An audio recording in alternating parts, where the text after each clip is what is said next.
South African. Yazi usini ngiye ngezwa iquestion ebibuzwa uDr Hlophe eParliament.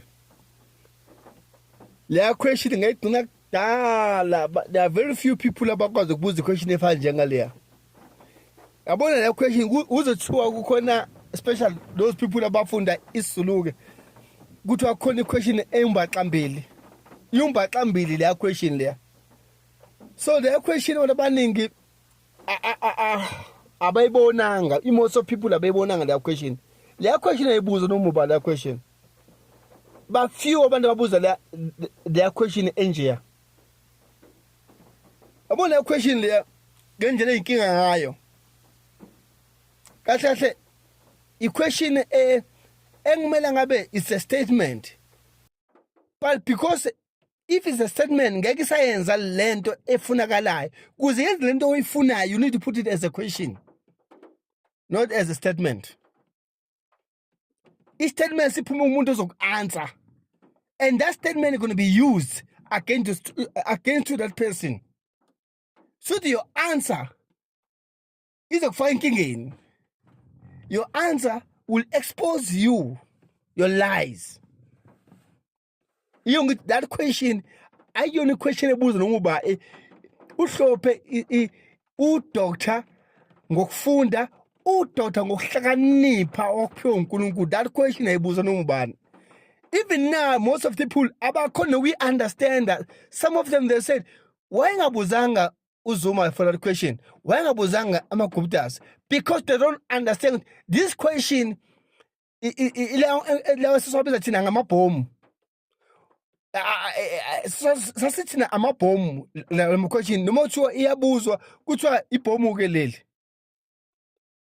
Decide ukuthi we answer, but more answer you need to think carefully and ama-words akho wazi ukuthi azokulidela phi, or are we answer at all? Because your answer can lead to enkingeni enkulu edlula i-question lobuzwe yona.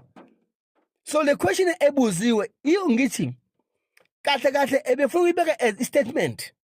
But if it's a statement, ngeke isayenza lento ayifunayo. Kuze yenze lento ayifunayo uDr Hlophe uyibeke as a question. Because whoever gonna answer that question, it will expose that person gradually. Kuze kahle it was a lie. Understand? Iyo ngithi guys, ngijabulile kakhulu kuzwa le question. Ngijabulile kakhulu kuzwa le question because I'm waiting noma ubani ongaphendula le question.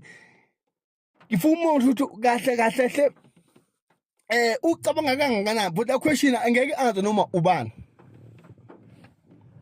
Ngeke be answer noma ubani. Because we answer the question ingajika msibhayitha wena. I-question ebuzwe uDr Hlophe eParliament eyokuthi i-warrant of arrest emaGuptas yakhishwa yini? Secondly, ama-charges ababebeke wona emaGuptas noZuma ayethini? Abona uma sekubuza umuntu ofana noDr Hlophe owazi umthetho, leya question iyinkinga. Kukhona ufuna uku-exposer kwi-opposition party nakubantu abaphethe imedia, but akafuna ukuthi kushiwo uyena futhi bazisho lobo ukuthi kubona basebenzisa imedia ukudestroya isithunzi sikaZuma, basebenzisa imedia ukuthi uzobakhipha uZuma in power kuze kungene lo bamfunayo kuze bamsebenzise njengoba sekufomeka ijinge nje. Malema was a part of that group against noZuma, against South Africa ukuthi ingayi phambili, because when enzondo anayo ngoZuma, that's why he was willing to work with any party efuna ukudestroy uZuma. uMalema, he was willing to work with any party willing to destroy uZuma. Such the way that Malema was end up working with DA. working with DA to destroy uZuma. Propaganda, remember, propaganda. That is why that question ebuzwe uDr Hlophe ufuna expose that propaganda eyayuzwa to destroy uZuma namaGuptas. Because befuna ukuba remove kuze ba replace ulo president okhona nje manje okuRamaphosa. Kuphinde futhi ku replace inkampani sasezikhishiwe ezasidla umnotho weSouth Africa. Zireplace ama-capitalists lawa nina asele njengamanje adla umnotho. But ayesebona ukuthi manje aseluza ipower awasana shadini, so they sit down and make a plan. Singamdiswa kanjalo umbosi manje uyasilambisa. Bathola uMalemba bahlala phansi naye, bathola uRamaphosa bahlala phansi naye, bathola uMbalula, bathola uGwede. They sit down and plan, they make the plot how to destroy uZuma, bamkhiphe completely. First of all, they use the media to talk lies. And there are some people even right now, they're still demanding, but they're still believing that whatever even now, there are people still believing that. And it danger a person in media kumuntu. Yes, media iyakwazi ukuthi umuntu even repeat igcina sibiqiniso kuwena. That's why some of the people right now, they still stick kule anto eshiwo media ngoZuma.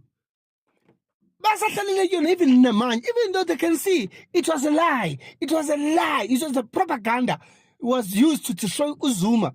But still, because in the repeat, I couldn't stack it and London Zab. So the Pilang Nayo Leon is not isuke in London Zab, is still stuck in London Zab. In Amanda Emita, that's why abantu abathatha over South Africa bathatha imida yaba ngakubona, bathatha judiciary yaba ngakubona, kuze bakho ukuthi balwe ngendlela abafuna ukulwa ngayo, and ngeke sikwazi ukuba wena until sekudestroy this media. But this media ibabulela abantu South Africa because they believe kakhulu, ibafaka ehlathini ishamanga. Even right now, I don't know why people they fail to understand. uRamaphosa wathola namadola emzini wakhe. But if any more notice, Leo case you only come out if uRamaphosa engezi nefunwa yini EDA. But if ezinto efuna EDA, icase njani iya withdraw.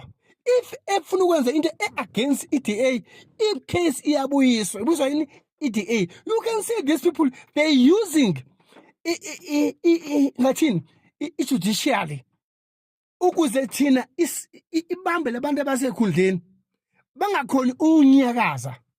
Most of them they are stuck because now these people they're using judicial, they're using media, they're using for judicial. First of all, they just use the media. In the morning, go find out Ramaphosa scandal will be back to court. Once got one Ramaphosa would say akamsana nento ethize. Next morning, Ramaphosa scandal is back to court. Once what lento efuna EDA usiyayenza, the scandal of Ramaphosa they got no evidence.